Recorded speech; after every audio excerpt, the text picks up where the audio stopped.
किसी ने बड़े सुंदर शब्द लिखे थे, लगा है रोग जाति को। अब कोई कहे जी कौन सी जाति को, तो मैं कह दूं, आज जिन जातियों को हम जाति कहते हैं ये तो हमने बनाई है। इसमें परमात्मा का कोई योगदान नहीं है कि परमात्मा ने ये जाति बना करके भेजी हो, ये हमने बनाई है। और हम लोगों ने सोचा तो ये कि ये हमारी सुविधा के लिए है, पर इन जातियों ने जितनी दुविधा पैदा की है, मुझे नहीं लगता किसी और चीज ने इतनी दुविधा पैदा की। इसलिए मैं कह दूं, परमात्मा ने तो संसार में एकता बनाई थी, एकता में अनेकता हमने पैदा की। आज जितना भी पशु जगत है, पक्षी जगत है, ध्यान रखिएगा, उनमें कोई जातिवाद नहीं है। कोई नहीं कहता किसी गौ माता को देख करके ये गाय जाट है, ये गुज्जर है, ये राजपूत है, कोई नहीं कहता। आपके गुजरात की गायें हो, हरियाणा की गायें हो, उत्तर प्रदेश की गायें हो, यहां तक कि आपके भारत में पल रही हो गायें हो या अमेरिका में पल रही गायें हो, ऑस्ट्रेलिया में पल रही गायें हो या इंग्लैंड में पल रही गायें हो, जितनी भी गायें सारे भूमंडल पर हैं, उन समस्त गायों की एक ही जाति है, और वो क्या है? गाय जाति। हम जिस भी गाय को देखते हैं, खास करके हिंदू, वो तो गाय को माता कह करके प्रणाम करता है, गौ माता, अलग नहीं है। संसार में मेरी माताओं बंधुओं ध्यान रखना, जितने भी भूमंडल पर घोड़े हैं, सबकी जाति एक है, घोड़ा जाति। जितने भी पक्षी हैं, कबूतर हैं, तो सारी दुनिया के कबूतरों की एक जाति है, कबूतर जाति। वैसे ही भगवान ने विचार करना, जो परमात्मा की सबसे प्रिय रचना है, कौन? ये मानव। इस मानव की भी परमात्मा ने सारे भूमंडल पर एक ही जाति बनाई, और वो क्या थी? मनुर्भव जनिया दिव्यम जन्म। हम सबको भगवान ने मनुष्य बनाया, सबको एक तरफा। क्यों? योग दर्शन में महर्षि पतंजलि कहते हैं, समान प्रसवा आत्मिका जाति। जिसके जन्म लेने की प्रक्रिया एक है, वो उसी जाति का प्राणी है। 4 प्रकार की सृष्टि होती है, अंडज, पिंडज, उद्भिज और स्वेदज।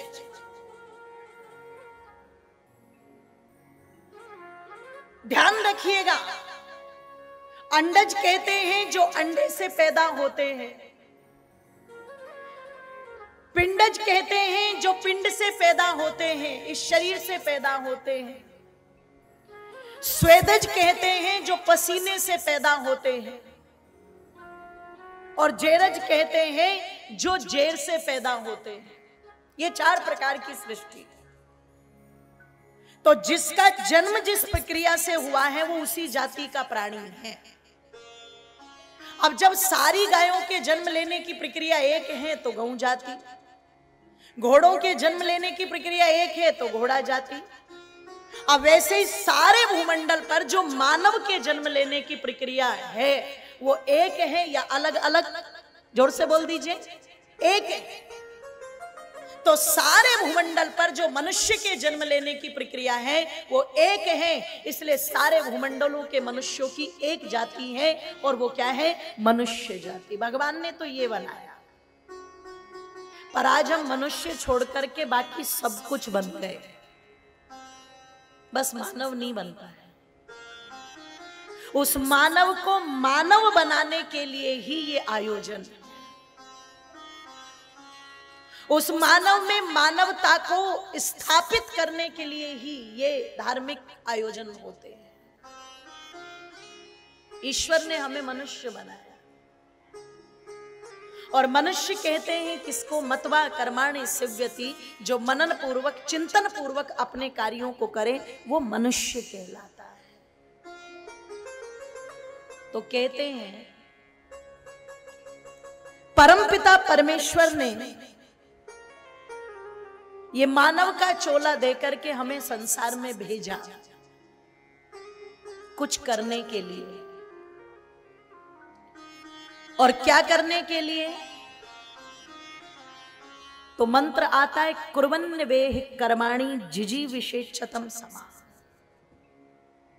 यजुर्वेद के 40वें अध्याय का ये दूसरा मंत्र माताओं बंधुओं कहता है, ए मनुष्य, संसार में कर्म करते हुए जीना।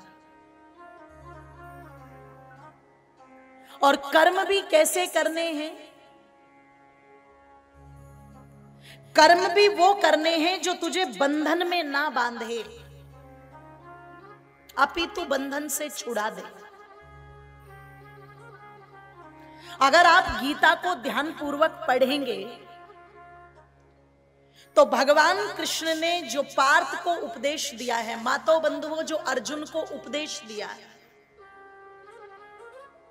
वो ये कहकर के नहीं दिया कि तुझे राज्य को प्राप्त करना है इसलिए ये लड़ाई लड़नी है ना। कुरुक्षेत्र के मैदान में, मैं जिस हरियाणा से चल करके आई हूं, मेरा जिला पड़ता है करनाल, उसे कर्णताल भी कहा जाता है, वो कर्ण की नगरी है। और उसी करनाल से जब 45 किलोमीटर आगे चलेंगे उसी मेन हाईवे पर, तो वो भूमि आ जाती है जहां भगवान कृष्ण ने गीता का उपदेश दिया, जिसे कुरुक्षेत्र के नाम से जाना जाता है। और जहां पर वो उपदेश दिया था उसे ज्योतिसर के नाम से जाना जाता है। भगवान कृष्ण अर्जुन को कह रहे हैं, ध्यान से सुनना, तुझे राज्य प्राप्त करना है इसलिए इन सबको नहीं मारना, तेरा कर्तव्य है। और क्या कर्तव्य है? धर्म एव हतो हन्ति धर्मो रक्षति रक्षिता। कर्तव्य भाव से कर्म करो कि यदि कोई धर्म का नाश कर रहा है तो उसे जीवित रहने का कोई अधिकार नहीं है। धर्म की रक्षा के लिए विधर्मियों का नाश करना अत्यंत आवश्यक है। क्यों? भगवान ने ये जो जीवन दिया है, परित्राय च साधूनाम विनाशाय च दुष्कृताम, सज्जनों की रक्षा के लिए और दुष्टों के नाश के लिए दिया है। अगर इस कर्तव्य भाव से कर्म करोगे कि हे प्रभु मैं दुष्टों का नाश करूं, दुष्टता का नाश करूं, सज्जनता को बढ़ाऊं, पवित्रता को बढ़ाऊं, धर्म को बढ़ाऊं, तो निश्चित जो जीवन है वो बंधनों में नहीं बंधेगा। बंधनों में बंधने वाला जीवन क्या है? बंधनों में बंधने वाला जीवन है, आपने एक मत के विषय में सुना होगा जिसे चारवाक कहा जाता है। और चारवाक कहता है यावत जीवेत सुखम जीवे, जब तक जियो सुख पूर्वक जियो। ऋणम कृत्वा घृतम पिबेत, ऋण लेके कर्ज लेकर के घी पियो, पर पियो क्यों? भस्मीभूतस्य देहस्य पुनरागमन कुतः। ये जीवन एक बार ही तो मिला है, बार बार तो मिलने वाला नहीं है। तो जितना कर्ज लेना है लो, जितनी मौज उड़ानी है मौज उड़ाओ, कुछ सोचने की आवश्यकता नहीं है। ये चारवाक नाम का संप्रदाय है जो ऐसा कहता है ऋण ले लो, देने की जरूरत नहीं है, एक बार जीवन मिला है दोबारा नहीं मिलेगा। आइए जुड़ने की कोशिश करना। क्या ये ठीक है कि हम किसी के कर्जदार होकर के मर जाए? क्यों जी? क्या ये ठीक है कि हम किसी की वस्तु ले और बदले में उसको ना दे और हम मर जाएं और हम कह दे कुरान वालों की तरह कि बस एक बार ही तो जीवन मिला, दोबारा तो नहीं मिलेगा? हमारा जो सनातन धर्म है मातो बंधुओं, वो ऐसा नहीं कहता। वो क्या कहता है? पुनरपि जन्म पुनरपि मरणम। ये जो जन्म की प्रक्रिया है ना, जिस समय जन्म होता है उसी दिन ये निश्चित हो जाता है मृत्यु निश्चित है, और जिस दिन मृत्यु होती है उसी दिन निश्चित हो जाता है कि इसका जन्म भी, जोर से बोलो, निश्चित है। और ये कब तक चलती हैं चीजें? ये तब तक चलती हैं जब तक, ध्यान रखिएगा, आप मोक्ष को प्राप्त न कर लें तब तक ये जन्म मरण जन्म मरण जन्म मरण का सिलसिला चलता रहता है, ये रुकता नहीं। ये यात्रा चलती रहती है प्रवाह से, जैसे नदी प्रवाह से बढ़ती रहती है, रुकती नहीं कभी नदी। अगर कोई व्यक्ति कहे कि नदी में मैं तब घुसूंगा जब ये पानी रुक जाएगा, इसके ऊपर नीचे की लहरें रुक जाएंगी, मैं तब नदी में प्रवेश करूंगा, तो भैया खड़ा रहे, क्योंकि तू खड़ा हो सकता है पर नदी का जल एक जगह खड़ा हुआ नहीं रह सकता, ये तो चलेगा, इसका स्वभाव है चलना। अगर तुझे नदी में प्रवेश करना है तो इसी उतार चढ़ाव में प्रवेश करना पड़ेगा। वैसे ये जो जीवन भी है नदी के प्रवाह की तरह चलता रहता है, ऊपर नीचे, कभी सुख है, कभी दुख है, कभी धूप है, कभी छाया है, कभी कंगाली है, कभी पता लगा राजा बन गए, ये भी चलता रहता है, रुकता नहीं।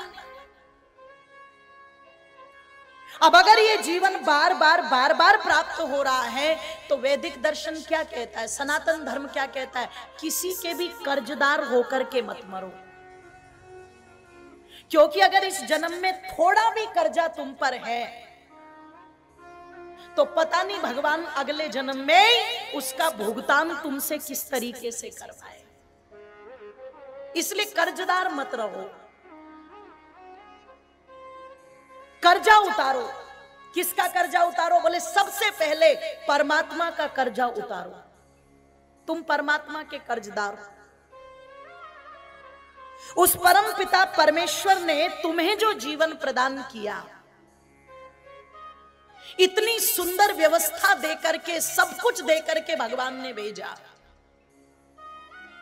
उस परम पिता परमेश्वर का धन्यवाद करो और उसका कर्जा ये कहकर के उतारो कि प्रभु जो आंखें तुमने मुझे प्रदान की हैं, मैं इन आंखों से हमेशा पवित्रता को देखूंगा।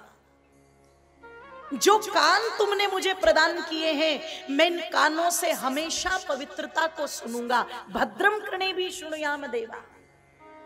जो वाणी तुमने मुझे प्रदान की है, मैं इस वाणी से जब भी बोलूंगा तो कुछ अच्छा बोलूंगा। कैसा बोलूंगा?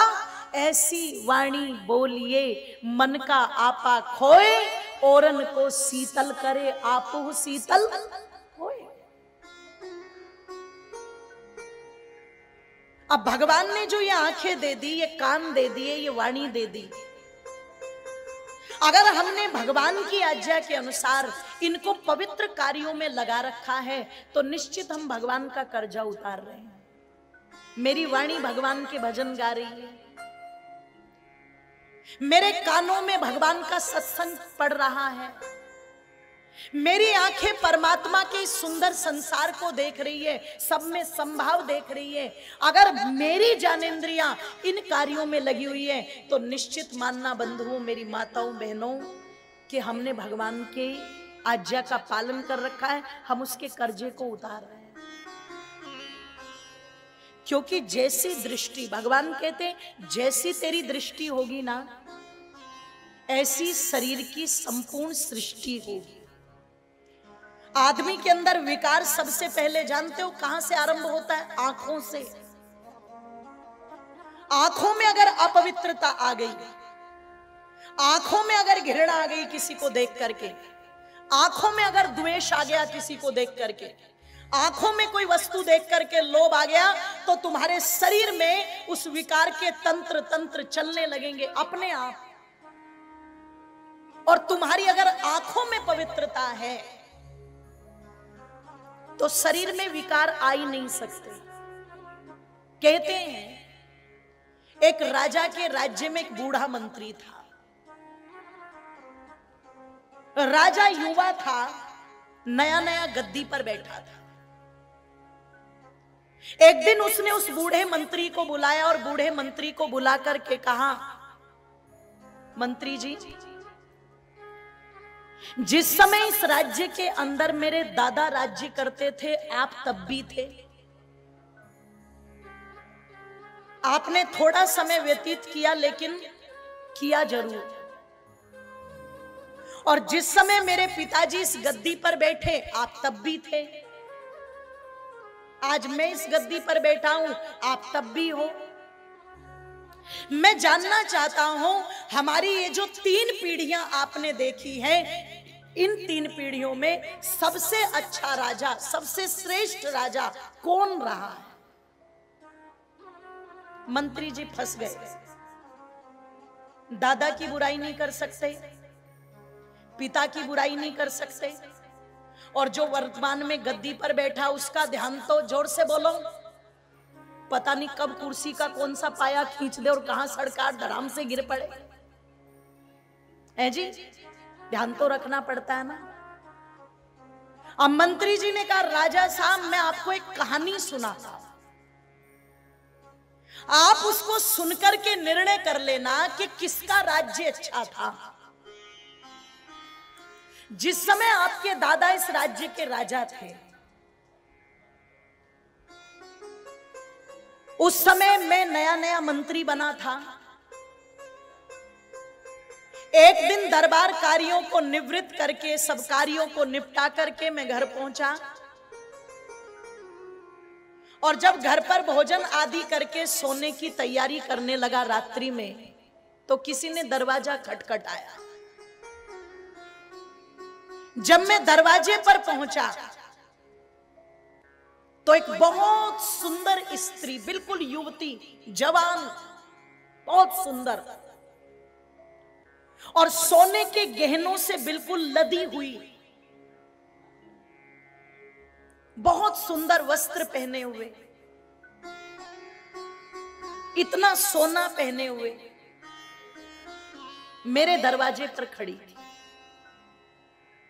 मैंने जैसे ही दरवाजा खोला, उस युवती ने मुझे हाथ जोड़ करके कहा, मुझे दूसरे गांव में जाना था